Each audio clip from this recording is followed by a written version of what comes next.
Hello, everyone. It's Ann with Andale Homestead. Good evening. How is everyone? This is Casey over at Ormsby Farms. And I'm Monica at Bland's Promised Land Ranch. Welcome in, everybody. We are super excited to be here. It's officially our season 6, and we're super excited to be kind of back in the action with season 6 starting yesterday, our very first episode of season 6. And we talked about why you don't want to be a prepper. And that's what we're going to talk about today, is a little bit about what we talked about yesterday. But first, we're going to say hello to all the people in the chat. Miss Ann, would you say hello to everyone? Oh, I would love to. Hey, Lazy Days Ahead with Jesse and Lisa, our mod father. Hey, Gear Grind 19. Great evening, folks. And Troy Sutton. Hey there. I'm so glad you're here. Cynthia DeLotte, all the way from the Netherlands. Y'all know we love hearing her say that every single time that she comes in. Hey, U.S. Freedom 5. I'm so glad. Now, y'all, you might be wondering, there's an empty block up here on the panel. It's just for the night. Just for the night. We haven't lost her. Our saying, oh, Jesse's girl is here. Yay! You're listening while making supper. Now, I haven't quite eaten yet, my Lisa, but it's waiting over there on the counter for me. So the empty block that we have here, our Sandy, is having some fun time. She's gone off visiting and having a big time, and she should be probably in a car somewhere traveling back home from the airport about now. So we love her, and we will miss her tonight, but she'll be back. She'll be back, and I'm so excited about our new podcast, season 6. Casey, what in the world is coming up for season 6? Yeah, well, we talked about this before. That we're not going away at all this year. This year, we are doing 43 consecutive straight-through episodes, starting from yesterday until eternity.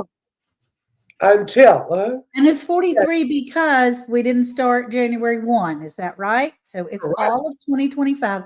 Normally, now explain this to me a little bit, because we normally take a little break for a little season break. We do. And y'all didn't like it. Y'all have made it known that you don't like when we go away. Yeah. And listen, right. We don't like to go away either. We really don't. We don't like to leave.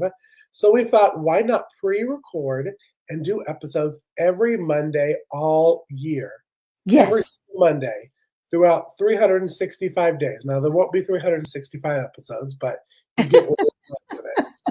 But I'm excited because we're about to show. Now, I've been sick for a couple days, so it hasn't gone out on the time that it was supposed to go out, but we had a little trailer of our season 6 that came out, because you're probably wondering, why are y'all dressed and looking like superheroes? Even though what people don't understand is we look exactly like this out of our clothes.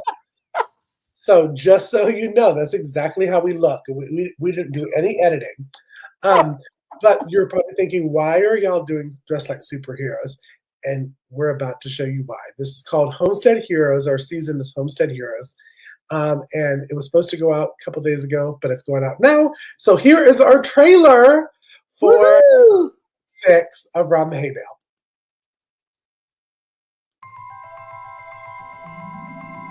On a regular day in no podcast land, we see our heroes in their normal lives. Calling all heroes, calling all heroes. They're homesteaders in need. Fly, homestead heroes, fly. Calling Pyro Granny with the power of fire. Calling Doughboy with the power of baking. Calling the Farmhouse Fury with the power of homestead protection. Calling Lady Green Thumb with the power of gardening. Round the Hay Bale Season 6 returns every Monday at 9 a.m. Central Time.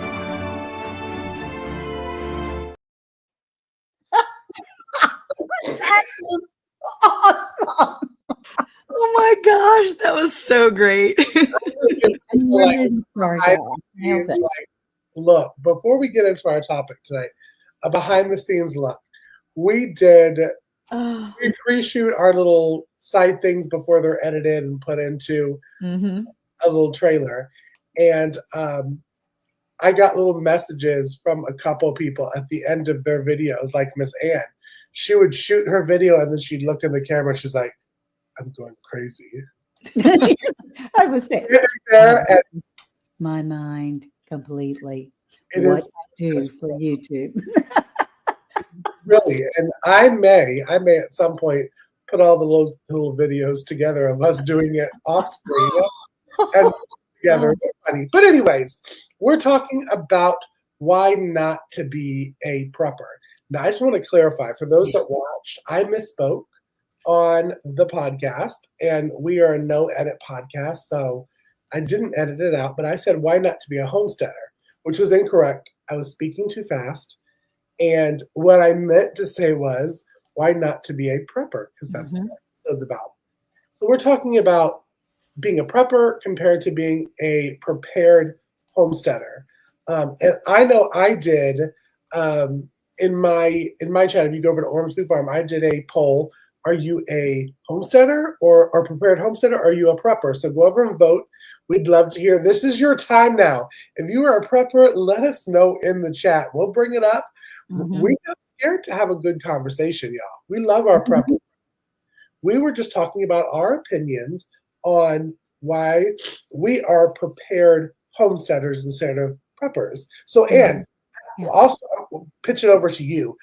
Let's talk about how you said that you are more comfortable being a prepared homesteader than prepper. I am.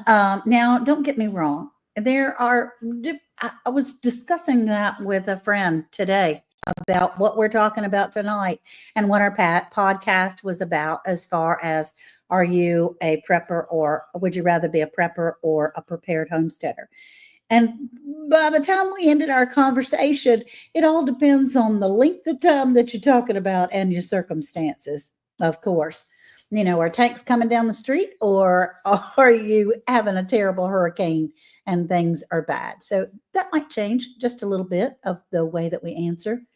I feel personally more comfortable knowing that I'm ready, knowing that I am prepared. I'm prepared for most things to come, as far as storms, as far as unrest. We're pretty well prepared. But when we lived through our Isabel hurricane, that in my neighborhood, in my town, it devastated our county. It just devastated our town and my neighborhood.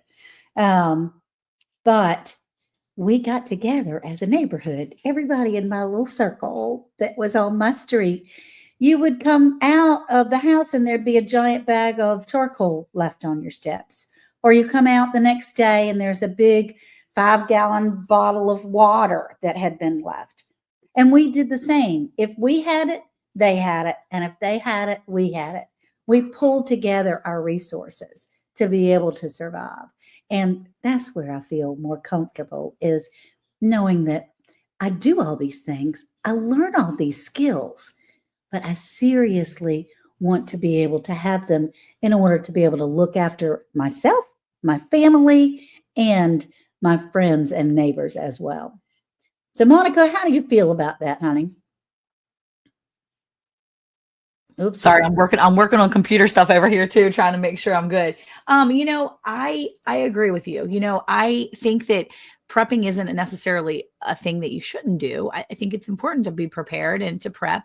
And I think that it just really depends on where it's coming from. Is it coming from a place of fear, or is it coming from a place of just desiring to do what's in your heart to make sure that your family and your friends and yourself are taken care of if there is an emergency? Right. You know, it goes from, you know, taking it too far. Sometimes you can start hoarding things, you know. Eric will often say to me, why do we need this? And I'm like, you probably don't. And sometimes I just go through this big purge and I get rid of things that I don't have or I don't need necessarily. That and then I turn around and like 3 months later, I'm like, I needed that. So it's sometimes I know it. Every time I throw something away, I need it the next week. And sometimes as homesteaders, we do that though. We tend to keep things because we know that we may use it, or we That's live right. further outside of the city and we can reuse and recycle and repurpose some of the things that are there. When Casey moved into his new place, or his old place, formerly known as the new place, he had a bunch of junk just laying around.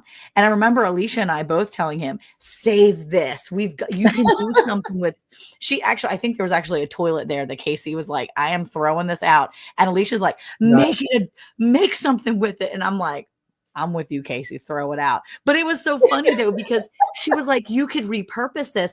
And I think that, there's something to be said about being prepared and doing things and being purposeful with your things and with what you're preparing with, Right. And not being purposeful. I think that's really important, that when you are preparing, do it with a purpose and a good intent. And I think that has a lot to do with how you're preparing too, because it can get into the danger zone of preparing for only you and preparing yourself to, maybe harm people in defense of your, of your stuff or whatever. Yeah. I don't know. Sometimes prepping can go dark really quick. Real So quick. I See, think that, when I first really, more than that's just sort of a lifestyle that we have as far as having food, you can grow marigold and things and all kinds of interesting things out there in the yard. Hey, Rebecca, touched by yarn, you sweet thing. Hey, darling.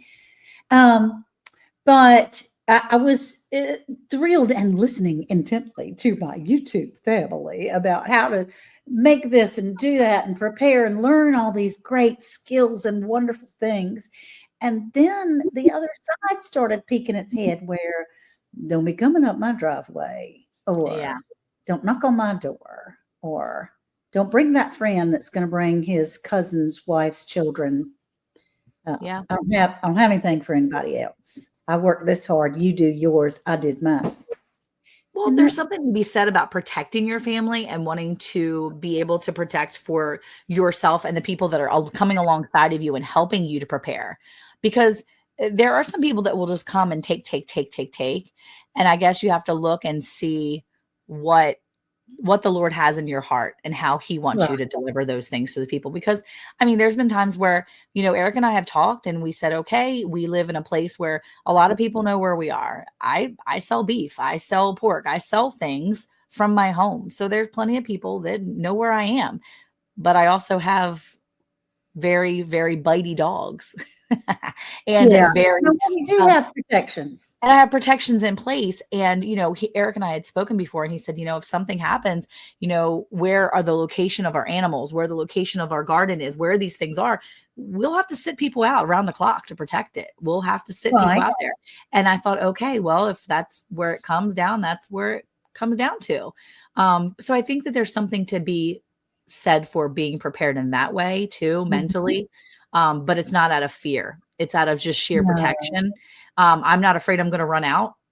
I would be more of the intentional to make sure I'm not feeding into the people that are going to harm me or my family.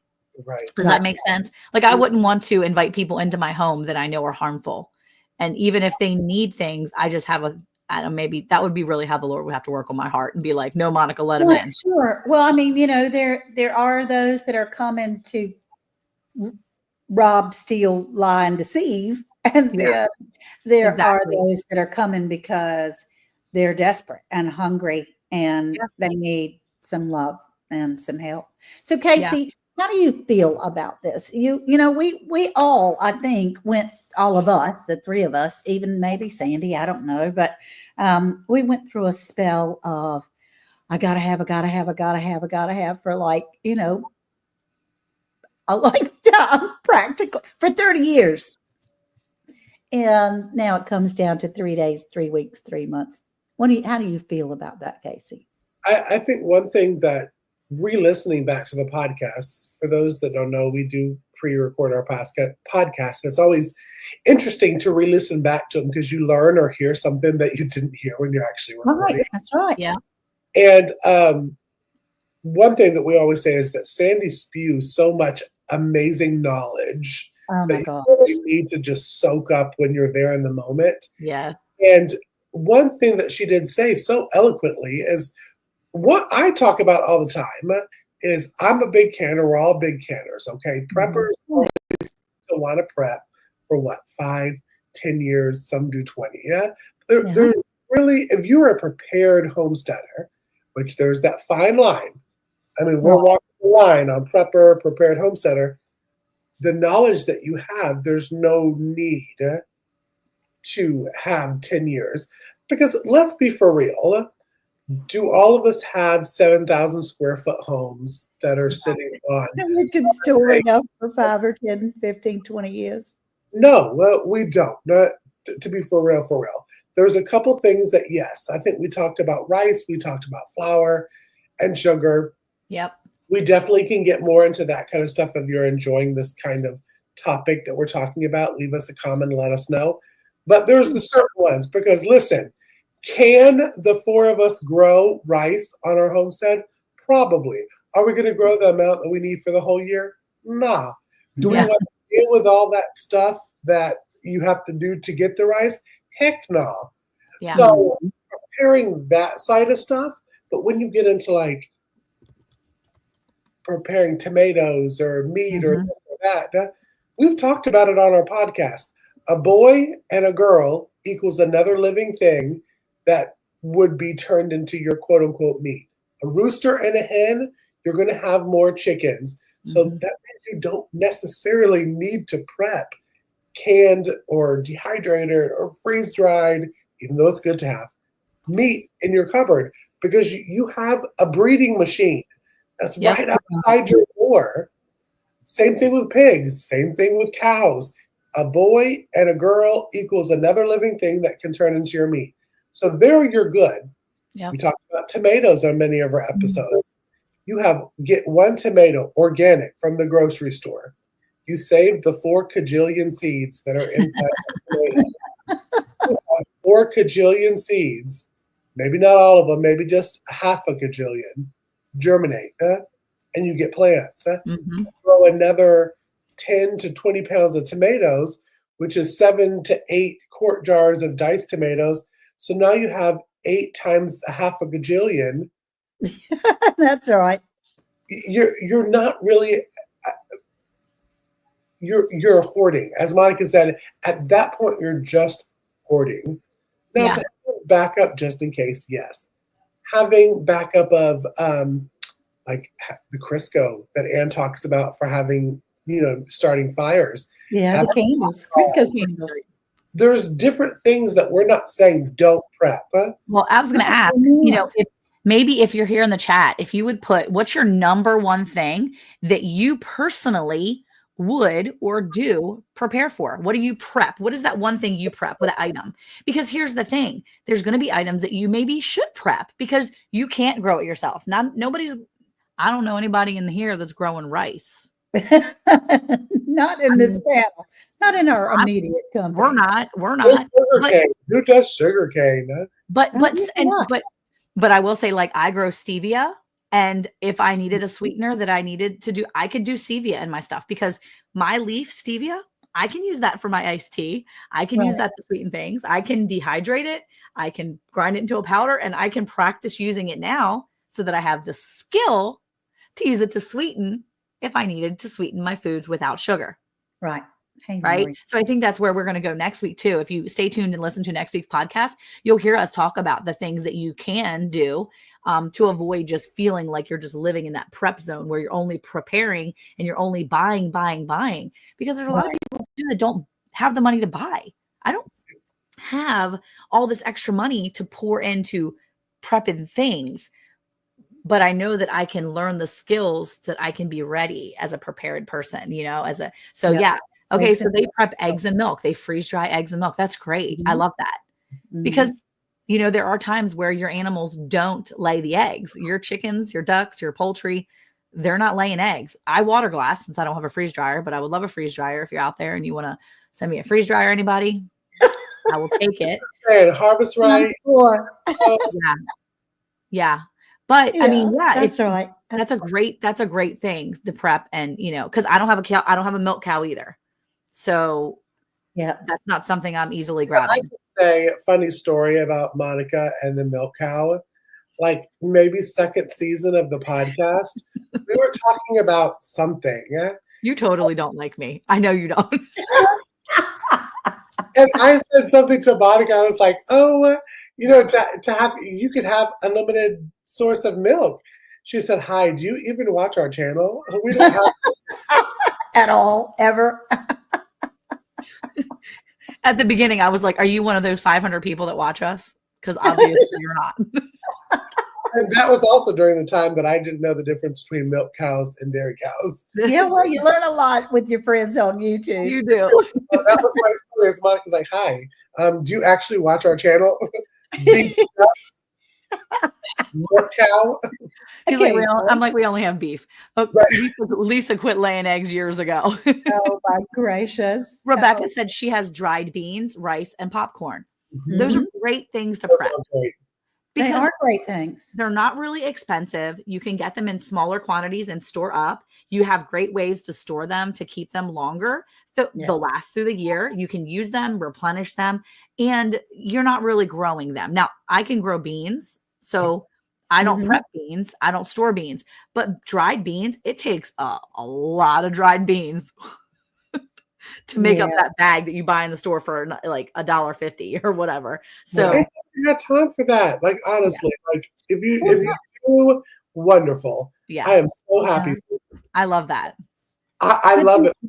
We love it for you, but I'm not going to use all of my time and my space growing 4 kajillion dried bean plants. Jillian. I could be doing potatoes. I could be like, listen, sometimes as a prepared homesteader, you have to learn when to say, let go and let God kind of thing. We have to Okay. manage your time. So I can do this in my space.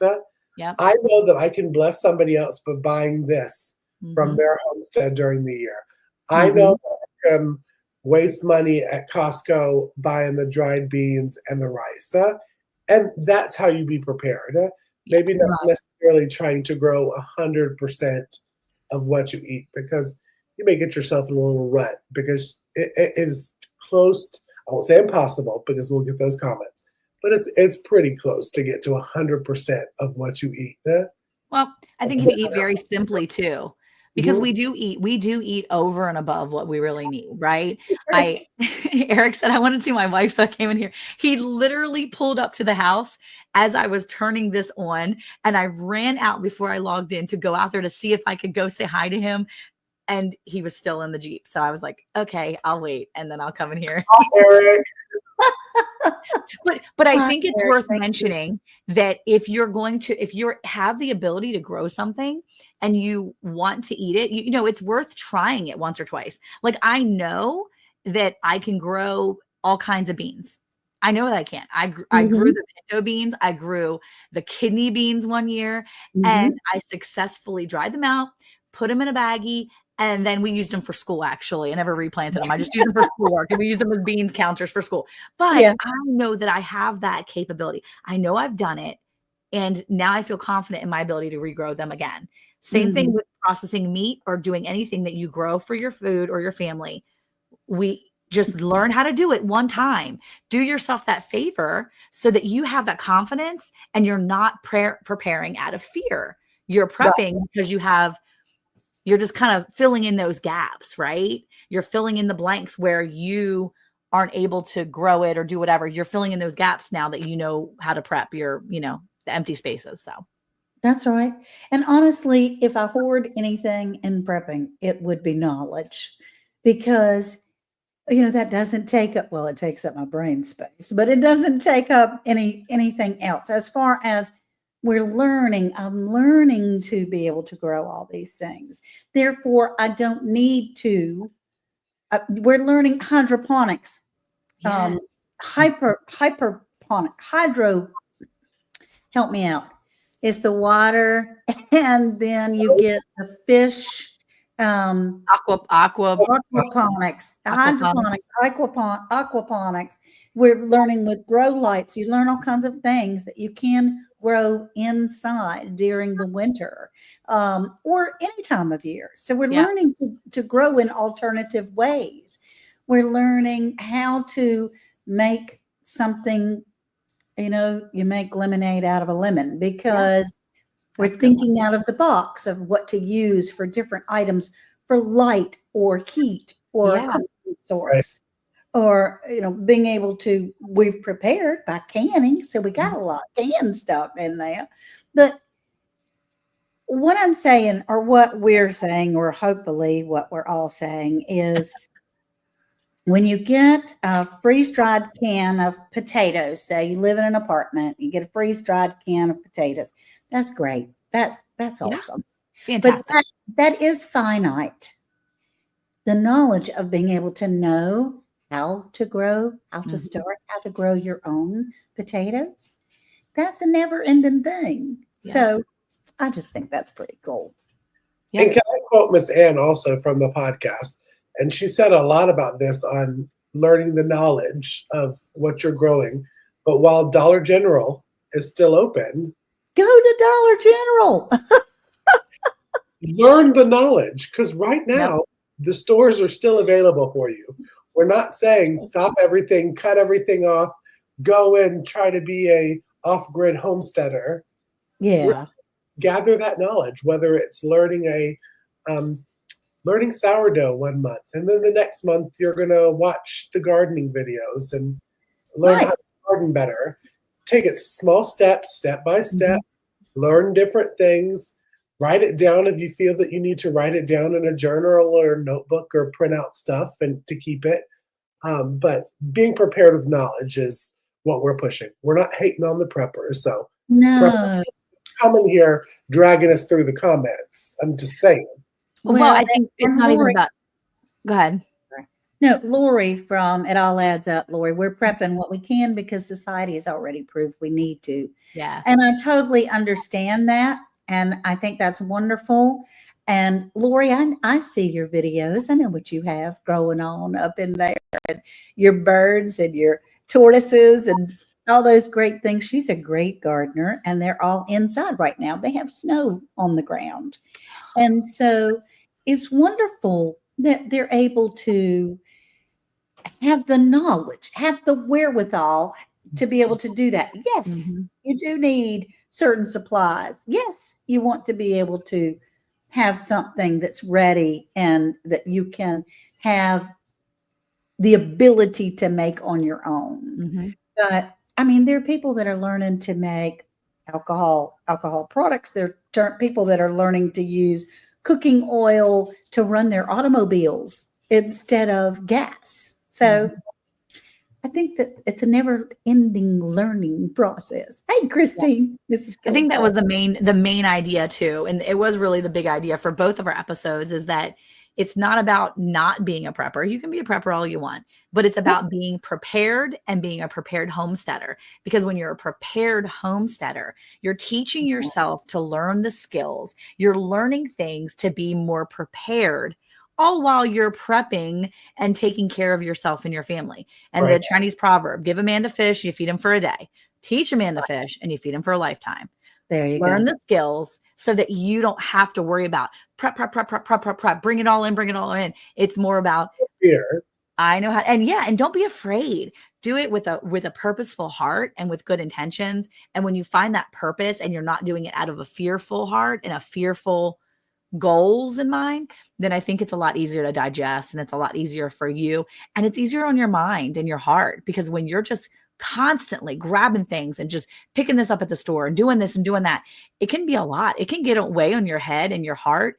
It does. It can really make you feel overwhelmed. I mean, where am I going to put this now? What am I going to do with this? Sometimes you don't even know how to cook the things you prep with, right? Like I had these Aucassin Farms things, and I'm like, what am I going to do with this? I don't know how to make this.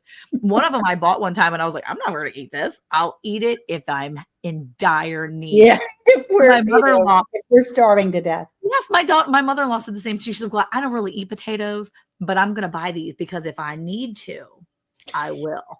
And I'm like, girl, no, just stop. If I really need to, look, people are still going to be picky. Yeah. People are still going to be picky. Does that not remind me of, if Alicia's listening, love you, Alicia. But how she, Alicia is a vegetarian. She was a co-host on our podcast for many years. And she said she would stock up on the Vienna sausages. Yeah. But just reminder, she's a vegetarian. Oh, she said she would eat that. She would eat it in dire needs. I'm like, I can't buy dire needs. Yeah. I will prep for the what ifs. Yeah. But I buy dire needs. Right. Yep. I can't do the dire needs because. Well, hopefully we won't come to that where we're so starving and emaciated that we need to eat our dire needs. No. So, you guys, thank you so much for everyone that has come in tonight. Hey, Gina versus Gina. Wow. How fun for you to be in here tonight. And Jessie says that's why I taught Lisa how to cook so she can feed me for a lifetime. Well, Gear said, I don't like canned oyster, but I eat them if I went 3 days without eating. I ain't going to stock them, though. That's right. That's well, and there's lots of things that we do and we grab because, they're this price or they're really cheap. And I get it. I've done it. But I feel like this year I'm going to be more of an intentional person to stock up. I'm going to be more intentionally purposeful, whatever you want to say, with my prepping so that I know that I'm going to be able to use it. Can I just say also that the canned oysters are actually very good. I use them for my charcuterie boards when it's Lent. Because, we can't eat meat besides seafood, which is really weird because that's still meat. But we won't. That's a different podcast, different topic. Yeah, no. But those are actually very, very good. Mm-hmm. Do what? It's actually what? It's very good. She said it's very good. They're very good. That's just good. If you haven't had them. Well, everybody, thank you so much for coming in here. Our lives that we are broadcasting currently on Ormsby Farms. We have Bland's Promised Land Ranch and Dale Homestead. And normally we have our Sandy from Suburban Homesteader, Wyoming, Arizona, which we certainly wish her safe travels and we'll be praying for her. But what we're trying to do is open our mind and have broader thought processes as far as being able to share with you things that might make you go, So thank you so much for coming. Don't forget to check out Round the Hay Bale, because as soon as we get 500 subscribers, we're going to have a big old giveaway. We might have some giveaways before then. You never know. You never know. That's right. We're also going to send you out to our season 6 trailer again. So we'll see y'all. Please. Okay. Bye, y'all. Have a good night. Bye, Radine.